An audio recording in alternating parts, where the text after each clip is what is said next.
পাবনার ঈশ্বরদীতে সাউন্ড চা কোম্পানিতে অভিযান চালিয়ে ৩০,০০০ টাকা জরিমানা করেছে ভোক্তা অধিকার সংরক্ষণ অধিদপ্তর। মঙ্গলবার দুপুরে ঈশ্বরদী পৌরসভার নারীচা এলাকায় ওই চা কোম্পানিতে অভিযান পরিচালনা করেন ভোক্তা অধিকার সংরক্ষণ অধিদপ্তর পাবনা কার্যালয়ের সহকারী পরিচালক মাহমুদ হাসান রনি। অভিযানকালে মেয়াদ উত্তীর্ণ চা সংরক্ষণ করার অপরাধে জরিমানার পাশাপাশি চায়ের নমুনা ল্যাব পরীক্ষার জন্য নিয়ে যায় ভোক্তা অধিদপ্তরের আভিযানিক দল। নমুনা পরীক্ষার পর ফলাফলের উপর ভিত্তি করে পরবর্তী আইনগত ব্যবস্থা নেওয়া হবে বলেও জানান ভোক্তা অধিদপ্তরের কর্মকর্তা।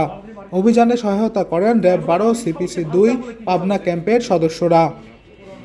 নিউজ ডেস্ক, দেশ পোস্ট।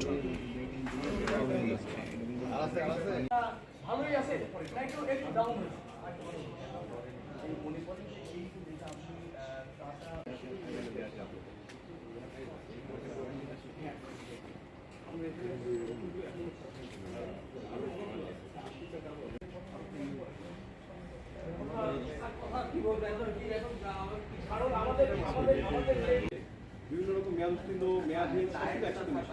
কিন্তু এটা হচ্ছে একটা আনএথিক্যাল প্র্যাকটিস হয়তো কোনো কিছু আনএথিক্যাল থাকতে হবে বাধ্যতামূলক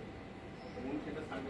লাইসেন্স নেওয়ার সময় বলেন বাগান মালিক আছে বছর আগে নষ্ট হয়ে গেছে তোমার সাথে তুমি নাও আর বাধ্য হয় আমাদের স্যারকে আবার আচ্ছা আপনি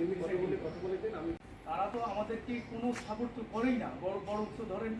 কোনো বিষয়ে আপনার সাজেশন যেহেতু মেয়াদ উত্তীর্ণ হয়ে থাকে এক বছর সাইকেল প্রায় 20,000 টাকা 20,000 টাকা হলে এখন একটা দেশ নষ্ট করি আর আপনি চাকরির ব্যাপারে আমাদের কাপড়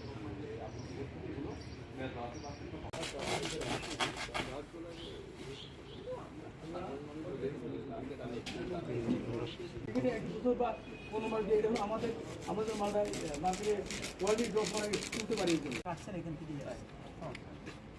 আর এটা সব এটা ফাইবার ওই যে ওই আসছেন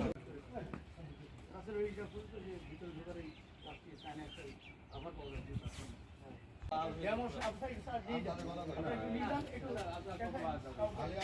আপনি মনে করেন পারবেন না ঠেট দিয়ে দিলে ভোক্তা কারণ মার্কেটে আপনার যে কাজটা হবে বলে এটা থেকে আদার্স আমরা কিছু প্যাকেট দিয়ে যদি আপনার সহায়তা করি যে এগুলো রং ব্যবহার অনেক বড় একটা কারখানা আমি তুলনামূলক সেখানে কম জরিমানা করছি